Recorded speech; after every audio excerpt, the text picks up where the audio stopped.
Hi hello నమస్తే. Welcome to కథనగల్లు YouTube channel. ఎన్నికల్లో deposit గల్లంతు అనే మాట విన్నారా? అయితే దానికి సంబంధించి పూర్తి వివరాలు ఈ వీడియోలో మనం తెలుసుకోవచ్చండి. పూర్తి వివరాలు తెలుసుకునే ముందు నాది ఒక చిన్న రిక్వెస్ట్ అండి. Please subscribe my YouTube channel కథనగల్లు YouTube channel. దీని లోపల ఎన్నో యూస్ఫుల్ వీడియోలు మీ ముందుకు వస్తాయి కాబట్టి తప్పనిసరిగా మీ అందరికీ ఎంతగానో యూస్ఫుల్ అవుతాయి. So please subscribe my YouTube channel కథనగల్లు YouTube channel. ఇంకా లేట్ చేయకుండా టాపిక్లోకి వెళ్దాం.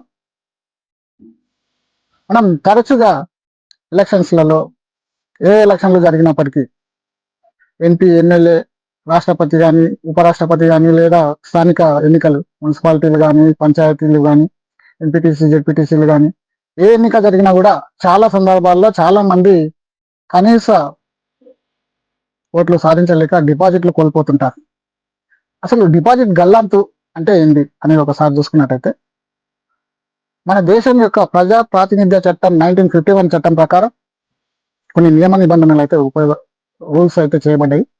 దాని ప్రకారం చూసుకున్నట్టయితే ఎన్నికలలో ఆకతాయిలు లేదా నాన్ సీరియస్ అభ్యర్థులు ఎక్కువగా పోటీ చేయకుండా ఉండేందుకు ఈ డిపాజిట్ అనే విధానాన్ని ప్రవేశపెట్టడం జరిగింది. ఈ డిపాజిట్ ఎంత ఉంటుంది అనేది చూసుకున్నట్టయితే ఎంపీ ఎన్నికలకు ఒకలాగా, అలాగే ఎమ్మెల్యే అభ్యర్థులకు, ఎంపీటీసీ, జెడ్పీటీసీలకు, అలాగే సర్పంచ్ అభ్యర్థులకు, రాష్ట్రపతి, ఉపరాష్ట్రపతి అభ్యర్థులకు, అదేవిధంగా ఆయా అభ్యర్థులు కేటగిరీని బట్టి కూడా ఎస్సీ, ఎస్టీలకు ఒక విధంగాను, అలాగే బీసీ జనరల్ వారికి ఒక విధంగాను, ఆ విధంగా వేరే రకాలుగా ఉంటుంది. కాబట్టి దాన్ని మరొక వీడియోలో మనం క్లియర్గా ఏ ఎన్నికలకు ఎంత డిపాజిట్ కట్టాల్సి ఉంటుంది అనేది మరో వీడియోలో మనం తెలుసుకునే ప్రయత్నం చేద్దాం. ఇక డిపాజిట్ గల్లంతుకు సంబంధించి ఈ వీడియోలో మనం మెయిన్గా తెలుసుకుని పోయేది ఏంటంటే, డిపాజిట్ గల్లంతు అనేది ఆయా నియోజకవర్గ పరిధి లోపల మొత్తం పోలైన ఓట్లలోని చెల్లుబాటు అయ్యే ఓట్లలో 1/6 వంతు, అంటే 6వ భాగం, అంటే శాతపరంగా చెప్పాలంటే 16.66% కంటే తక్కువ ఓట్లు వచ్చిన వారిని డిపాజిట్ గల్లంతు అని అంటారు. అంటే అసలు డిపాజిట్ అంటే ఏంటి అనేది చూసుకున్నట్టయితే, ఎవరైనా ఒక అభ్యర్థి ఎన్నికలలో పాల్గొనడానికి ఒక కనీస రుసుము చెల్లించడం అనేది జరుగుతుంది. ఆ రుసుము ఆ ఎన్నికల రిటర్నింగ్ అధికారి దగ్గర ఉంచుతారు. ఆ ఎన్నికల రిటర్నింగ్ అధికారి డిపాజిట్ గల్లంతు కాని పక్షంలో తిరిగి ఇస్తారు. అసలు డిపాజిట్ గల్లంతు అంటే ఏంటనేది చూసుకుంటే, 1/6 వంతు కంటే తక్కువ ఓట్లు వచ్చిన వారు డిపాజిట్ గల్లంతు అని అంటారు. ఇక ఈ డిపాజిట్ మొత్తాన్ని తిరిగి తీసుకోవడానికి వీలవుతుందా? అభ్యర్థులు, ఎన్నికలలో పాల్గొన్న అభ్యర్థులు డిపాజిట్ మొత్తాన్ని తిరిగి తీసుకోవడానికి అవకాశం ఉంటుంది. అది ఎటువంటి సందర్భంలో తిరిగి పొందుతారనేది చూసుకున్నట్టయితే, అభ్యర్థి గెలిచినప్పుడు అతనికి యథావిధిగా మినిమం ఓట్ల కంటే ఎక్కువ వస్తాయి కాబట్టి అతను డిపాజిట్ని తిరిగి తీసుకోవచ్చు. అలాగే ఓడిపోయినప్పటికీ కూడా అతనికి 16.66% కంటే ఎక్కువ, లేదా 1/6 వంతు, 6వ వంతు కంటే ఎక్కువ ఓట్లు వచ్చినప్పుడు అతను ఓడిపోయినప్పటికీ కూడా డిపాజిట్ తిరిగి తీసుకోవచ్చు.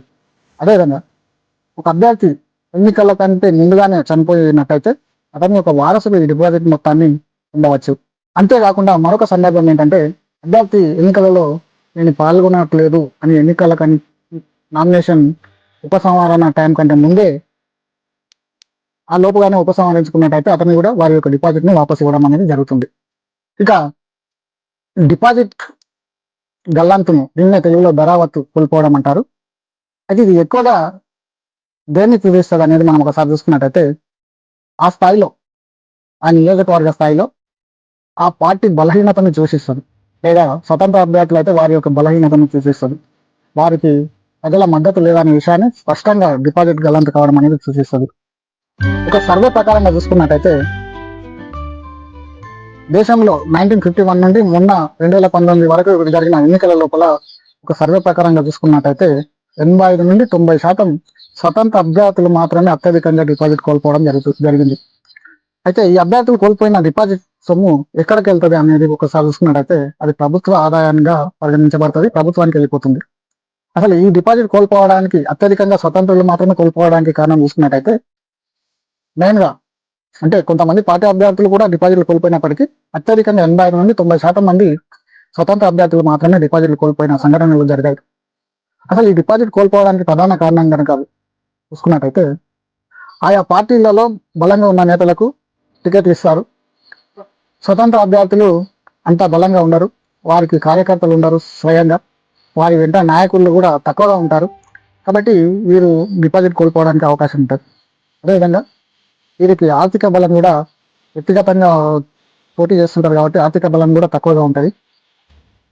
అదేవిధంగా ఆయా పార్టీల గుర్తులు ప్రజల్లో ఎప్పుడు నానుతూ ఉంటాయి, అవి వెంబడే గుర్తించగలుగుతారు. కానీ స్వతంత్రాలకు కేటాయించే గుర్తులు ఎప్పుడో కానీ చూసి ఉన్నారు. ఎప్పుడు చూస్తూ ఉన్నా అది ఏ అభ్యర్థికి ఏ గుర్తు వస్తుందో ఎప్పుడు వస్తుందో తెలియదు కాబట్టి ఆ గుర్తులను ఆ అభ్యర్థికి సంబంధించింది అని గుర్తించడం లోపల ఓటర్లు తికమకబడతారు. అటువంటి సందర్భం లోపల స్వతంత్ర అభ్యర్థులు ఎక్కువగా డిపాజిట్ కోల్పోవడానికి అవకాశం ఉంటుంది. సో ఇది అండి, ఎన్నికలలో అభ్యర్థులు డిపాజిట్ గల్లంతు అనే విషయాన్ని తరచుగా వింటుంటాం కదా, దానికి సంబంధించి అది ఎప్పుడు వచ్చింది, ఎందుకు వచ్చింది, దాని యొక్క డిపాజిట్ తిరిగి తీసుకోవడం ఎలా, ఎవరికి చెందుతుంది, అది దేనిని చూపిస్తుంది, ఎప్పటి నుండి ప్రారంభమైంది అనే విషయం మీకు ఈ వీడియో ద్వారా క్లియర్గా తెలిసిందని భావిస్తున్నా. సో వీడియో కనుక నచ్చినట్టయితే ఒక లైక్ చేయండి. అలాగే మీకు కానీ ఫ్రెండ్ సర్కిల్ రిలేషన్స్ కానీ తీసుకునేటువంటి షేర్ చేయడం మర్చిపోకండి. రానున్న ఎన్నికల్లో దీన్ని దృష్టిలో పెట్టుకుని గట్టిగా కష్టపడతారని కోరుకుంటూ మరిన్ని మంచి వీడియోల కోసం చూస్తూనే ఉండండి కథనగల్లు యూట్యూబ్ ఛానల్.